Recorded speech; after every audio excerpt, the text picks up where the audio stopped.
వైజాగ్లో విఎస్ కృష్ణ ప్రభుత్వ కళాశాల ఉంది. అందులో సైన్స్ విభాగం కోసం కొన్ని గదుల నిర్మాణం చేపట్టాలి. ఇందుకోసం బడ్జెట్ వేస్తే 30 లక్షలు ఖర్చు అవుతుందని తేలింది. ప్రభుత్వాన్ని సంప్రదిస్తే 15 లక్షల విరాళంగా సేకరిస్తే మిగతా 15 లక్షలు మ్యాచింగ్ గ్రాంట్ ఇస్తామని ప్రభుత్వం చెప్పింది. ఇప్పుడంటే 15 లక్షల పెద్ద మొత్తం కాదు, కానీ 30 ఏళ్ల క్రితం ఆలోచించాల్సిన అంశమే. అందుకే కాలేజీ పాలకవర్గం పారిశ్రామికవేత్త, నిర్మాత టి సుబ్బరామిరెడ్డిని కలిసి ఆర్థిక సహాయాన్ని అర్థించింది. స్టార్స్ క్రికెట్ మ్యాచ్ నిర్వహించి 15 లక్షలు సేకరిస్తానని వారికి హామీ ఇచ్చారు సుబ్బరామిరెడ్డి. చిత్ర పరిశ్రమలో తనకు ఉన్న సన్నిహిత సంబంధాలు ఉపయోగించి స్టార్ క్రికెట్ నిర్వహించాలని ఆయన నిర్ణయించారు.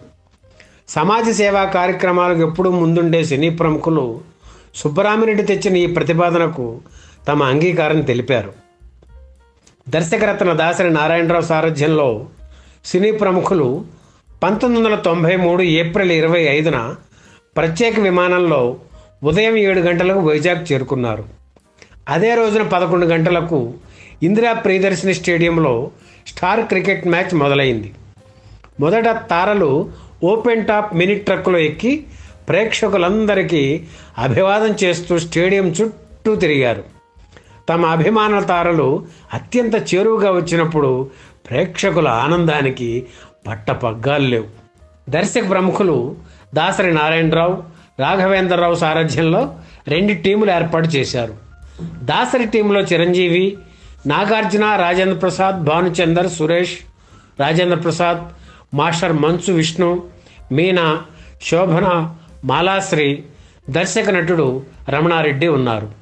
రాఘవేంద్రరావు టీంలో మోహన్ బాబు, వెంకటేష్, రాజశేఖర్, మురళీమోహన్, వెంకట అక్కినేని, కోట శ్రీనివాసరావు, బాబు మోహన్, వాణిశ్రీ, విజయశాంతి, రోజా, నగ్మా ఉన్నారు. మొదట దాసరి తన టీం సభ్యులను ప్రేక్షకులకు పరిచయం చేశారు. ఆ రోజుల్లో మైక్ పట్టుకునే అలవాటు రాఘవేంద్రరావుకు లేకపోవడంతో ఆయన అభ్యర్థనపై ఆయన టీంను కూడా దాసరే పరిచయం చేశారు. 11 గంటల 20 నిమిషాలకు మ్యాచ్ మొదలైంది. ట్రెడిషనల్ క్రికెట్ మ్యాచ్లో ఉండే ప్రమాణాలు ఏమీ పాటించకుండా కేవలం ప్రేక్షకులను అలరించడమే లక్ష్యంగా ఆహ్లాదభరితంగా మ్యాచ్ కొనసాగింది. ఎవరెన్ని పరుగులు చేశారు, ఎన్ని వికెట్లు తీసుకున్నారు, ఎవరి స్కోర్ ఎంత అనే విషయాలకు అక్కడ ప్రాధాన్యం లేదు. ఏ విషయాలను ఎవ్వరూ పట్టించుకోలేదు కూడా. నిప్పులు చెరిగి ఎండను సైతం లెక్క చేయకుండా తరతమ భేదాలు మరిచిపోయి అందరూ ఒక్కటై ప్రేక్షకుల్ని ఆనంద పరవశంలో ముంచి తేల్చారు. మ్యాచ్ ముగిసిన తర్వాత అందులో పాల్గొన్న సినీ ప్రముఖులకు విఎస్ కాలేజీ పాలకవర్గం జ్ఞాపికలు అందజేశారు.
ఈ వీడియో మీకు నచ్చితే లైక్ చేయండి, షేర్ చేయండి, వెంటనే సబ్స్క్రైబ్ కూడా చేయండి.